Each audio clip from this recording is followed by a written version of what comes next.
ಎಲ್ಲರಿಗೂ ನಮಸ್ಕಾರ. ಶ್ರೀ ಗುರುಭ್ಯೋ ನಮಃ. ನಮ್ಮೆಲ್ಲರ ಪೂಜ್ಯ ಪಿತಾಮಹ ಡಾಕ್ಟರ್ ಸುಭಾಷ್ ಪತ್ರಿಜಿಯವರಿಗೆ ನಮ್ಮೆಲ್ಲರ ಆತ್ಮ ಪ್ರಣಾಮವನ್ನು ಅರ್ಪಿಸೋಣ.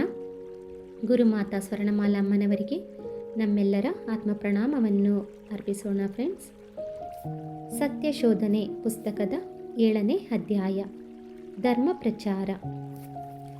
ಧಮ್ಮವನ್ನು ಕೇಳಿ ಅದರ ಅರ್ಥವನ್ನು ತಿಳಿದು ಆನಂದ ಪಡೆದ ಏಕಾಂಗಿಯು ಸುಖವಾಗಿರುತ್ತಾನೆ.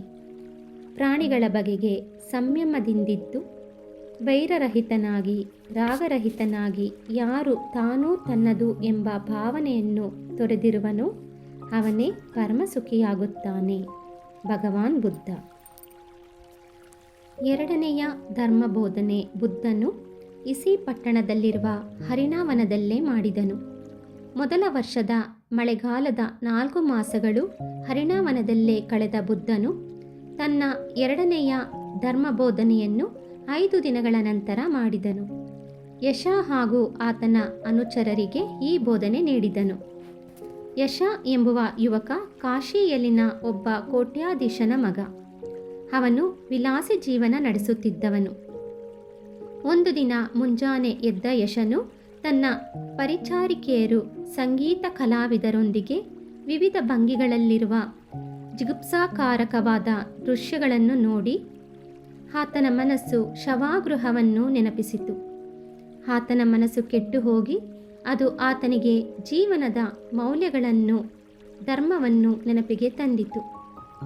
ಇದನ್ನು ಸಹಿಸದ ಯಶನು ಮನೆ ಬಿಟ್ಟು ಇಸಿ ಪಟ್ಟಣದ ಕಡೆಗೆ ತೆರಳಿದನು. ಹರಿಣಾವನದ ಕಡೆಗೆ ಬರುತ್ತಿದ್ದ ಆತನ ಬರುವಿಕೆಯನ್ನು ಗಮನಿಸಿದ ಬುದ್ಧನು ತನ್ನ ಆಸನದ ಮೇಲೆ ಕುಳಿತು ಅಲ್ಲಿ ಕುಳಿತಿರುವ ಬುದ್ಧನನ್ನು ಸಮೀಪಿಸಿ, ತಾನು ತುಂಬ ವ್ಯಥೆಯಿಂದ ಇದ್ದೇನೆ, ಇದನ್ನು ನಾನು ಸಹಿಸಲಾರದೆ ಹೋಗುತ್ತಿದ್ದೇನೆ ಎಂದನು ಯಶ. ಆಗ ಬುದ್ಧನು, ಯಶ, ಇಲ್ಲಿ ಯಾವ ವ್ಯಥೆಯೂ ಇಲ್ಲ, ಸಹ್ಯವಾಗದ್ದು ಏನೂ ಇಲ್ಲ, ನನ್ನ ಬಳಿ ಬಾ, ನಾನು ನಿನಗೆ ಧರ್ಮ ಬೋಧನೆ ಮಾಡುತ್ತೇನೆ.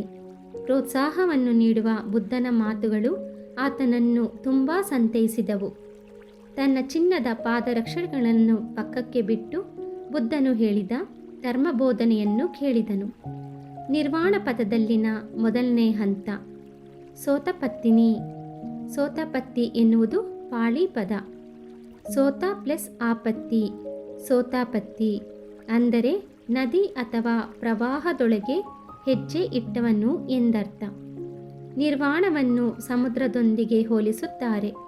ಪ್ರತಿ ನದಿ ಸಮುದ್ರಕ್ಕೆ ಸೇರಲೇಬೇಕಲ್ಲವೇ? ನಿರ್ವಾಣವನ್ನು ಹೊಂದಲು ಅವರ ಪ್ರಯಾಣ ಅದರೊಂದಿಗೆ ಶುರುವಾಗುತ್ತದೆ. ಆ ಪ್ರವಾಹವನ್ನು ದಾಟಿ ಜ್ಞಾನೋದಯವೆನ್ನುವ ಸಮುದ್ರವನ್ನು ಸೇರಿ ಅಲ್ಲಿ ಜ್ಞಾನವನ್ನು ಹೊಂದಲು ಇದು ಮೊದಲು ಹಂತ. ಅಹಂ, ಮೂಢಾಚಾರ ಹಾಗೂ ಮೂಢನಂಬಿಕೆಗಳು ಮತ್ತು ಬುದ್ಧನ ಬೋಧನೆಗಳಲ್ಲಿರುವ ಪ್ರತ್ಯಕ್ಷ ಜ್ಞಾನ ಎನ್ನುವ 3 ಸಂಕೋಲನೆಗಳನ್ನು ಸಾಧಕನು ಸಾಧನಾ ಪರಂಪರೆಯಲ್ಲಿ ಹೊಂದಿದನು.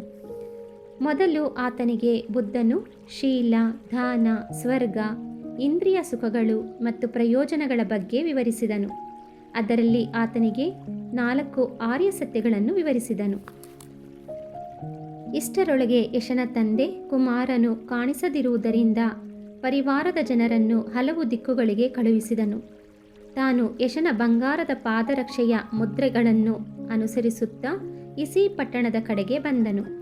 ಆ ಧನವಂತನ ಬರುವಿಕೆಯನ್ನು ಮನೋನೇತ್ರದಿಂದ ಗಮನಿಸಿದ ಬುದ್ಧನು ಆತನಿಗೆ ಯಶನು ಕಾಣಿಸದಂತೆ ತನ್ನ ಮನೋಶಕ್ತಿಯನ್ನು ಉಪಯೋಗಿಸಿ ಯಶನು ಕಾಣಿಸಬಾರದೆಂದು ಸಂಕಲ್ಪ ಮಾಡಿದನು. ಆ ಕೋಟ್ಯಾಧೀಶನು ಬುದ್ಧನನ್ನು ಸಮೀಪಿಸಿ, ನೀವು ನನ್ನ ಕುಮಾರನನ್ನು ನೋಡಿದ್ದೀರಾ ಎಂದು ಕೇಳಿದನು. ಆಗ ಬುದ್ಧನು, ಒಳ್ಳೆಯದು, ನೀವು ಹೀಗೆ ಬಂದು ಕುಳಿತುಕೊಳ್ಳಿ, ನಿಮ್ಮ ಕುಮಾರನನ್ನು ನೋಡುತ್ತೀರಿ ಎಂದನು. ಮಗನನ್ನು ನೋಡುತ್ತೇನೆ ಎನ್ನುವ ಸಂತೋಷದಿಂದ ಅಲ್ಲಿ ಕುಳಿತುಕೊಂಡನು. ಬುದ್ಧನು ಧರ್ಮಬೋಧನೆ ಮಾಡಿದನು. ಧರ್ಮಬೋಧನೆಗಳನ್ನು ಕೇಳಿದ ಆ ಧನವಂತನು, ತುಂಬ ಚೆನ್ನಾಗಿದೆ ದೇವ, ಅಡಗಿರುವುದನ್ನು ಬಹಿರಂಗ ಮಾಡಿದಂತೆ, ಕತ್ತಲಿನಲ್ಲಿ ಕಣ್ಣಿರುವವರೆಲ್ಲ ನೋಡುವ ಹಾಗೆ ದೀಪ ಹಿಡಿದಂತೆ ಇದೆ ನಿಮ್ಮ ಬೋಧನೆ ಎನ್ನುತ್ತಾ, ಹೇ ಮಹಾನುಭಾವ, ಈ ದಿನದಿಂದ ನನ್ನನ್ನು ನಿಮ್ಮ ಅನುಯಾಯಿಯಾಗಿ ಸ್ವೀಕರಿಸಿ.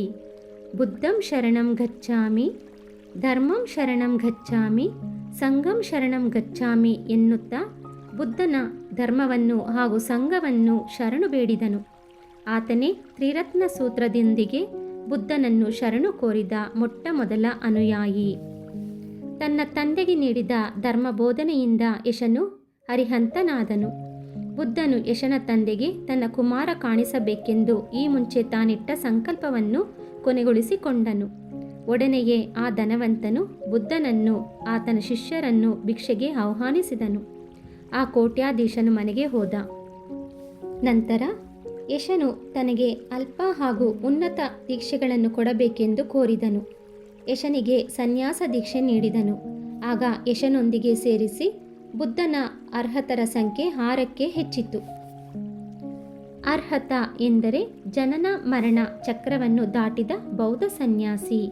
ಈ ಅರ್ಹತವನ್ನು ಹೊಂದುವುದೆಂದರೆ ಬೌದ್ಧ ಭಿಕ್ಷುಕಗಳಲ್ಲಿ ಅತ್ಯುನ್ನತವಾದ ಸ್ಥಿತಿಯನ್ನು ಸೇರಿಕೊಳ್ಳುವುದು. ಬುದ್ಧತ್ವವನ್ನು ಹೊಂದಲು ಸಾಧನೆಯಲ್ಲಿ 4 ಹಂತಗಳು ಹೊಂದಬೇಕು. ಮೊದಲನೆಯದು ಸೋತಪನ್ನ, ಅಂದರೆ ಈ ಸಾಧನಾ ಮಾರ್ಗ ಅಥವಾ ಸಾಧನೆ ಎನ್ನುವ ಹರಿಯುವ ನೀರಲ್ಲಿ ಹೆಜ್ಜೆ ಇಡುವುದು. ಎರಡನೆಯದು ಸಕದಾಗಮಿ, ಅಂದರೆ ಬಂದು ಹೋಗುವವನು, ಜನ್ಮಗಳು ಹೊಂದಿದವನು. ಮೂರನೆಯದು ಅನಗಾಮಿ, ಅಂದರೆ ಬರಬೇಕಾದ ಅಗತ್ಯವಿಲ್ಲದವನು. ನಾಲ್ಕನೆಯದು ಅರ್ಹತ್, ಜ್ಞಾನೋದಯವನ್ನು ಹೊಂದಿದವನು. ದಾಟಬೇಕಾದ ಅಂತಿಮ ಹಂತ. ದಿನದ ನಂತರ ಭಿಕ್ಷೆಗೆ ಬುದ್ಧನು ಧನವಂತನ ಮನೆಗೆ ಹೋದನು.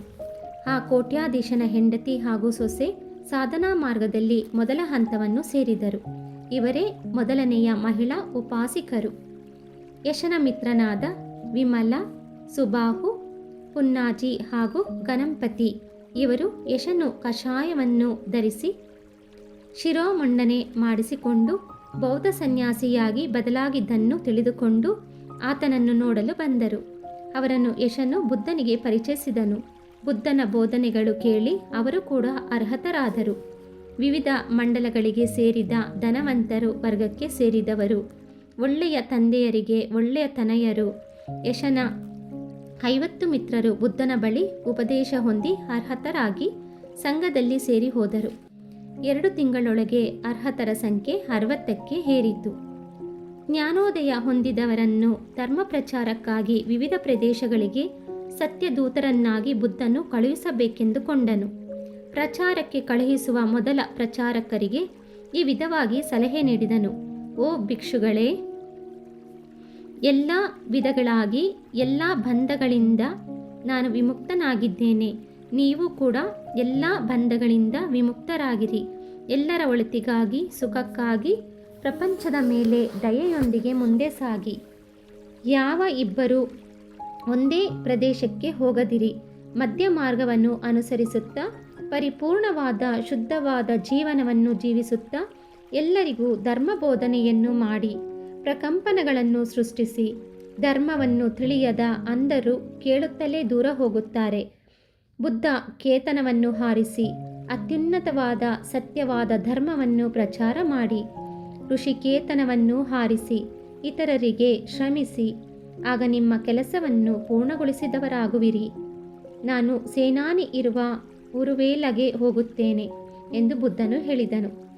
ಇತರರ ಮೇಲೆ ಪ್ರೇಮ ಕರುಣೆಯೊಂದಿಗೆ ಶಿಷ್ಯರನ್ನು ತಯಾರು ಮಾಡಿ ತನ್ನ ಶಿಷ್ಯರನ್ನು ಧರ್ಮ ಬೋಧನೆಗೆ ಕಳುಹಿಸಿದ ಮೊಟ್ಟ ಮೊದಲ ಗುರು ಬುದ್ಧ. ಕೈಯಲ್ಲಿ ಬಿಡಿಗಾಸು ಇಲ್ಲದೆಯೇ ಈ ಬೋಧಕರು ಒಂದು ಕಡೆ ನಿಲ್ಲಿದೆ ಧರ್ಮ ಬೋಧನೆ ಮಾಡಬೇಕು. ಒಂದು ಭಿಕ್ಷಾ ಪಾತ್ರೆ ಹಾಗೂ ಹೊದ್ದುಕೊಳ್ಳಲು ಬಟ್ಟೆಗಳು, ಇದೇ ಅವರ ಆಸ್ತಿ. ತಿರುಗಬೇಕಾದ ಪ್ರದೇಶ ದೊಡ್ಡದು.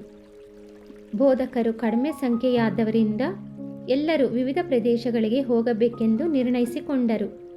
ಆ ಭಿಕ್ಷುಗಳ ಗಮ್ಯ ಒಂದೇ ಧರ್ಮ ಬೋಧನೆ ಮಾಡುವುದು, ಪವಿತ್ರ ಜೀವನವನ್ನು ಪ್ರಕಟಿಸುವುದು.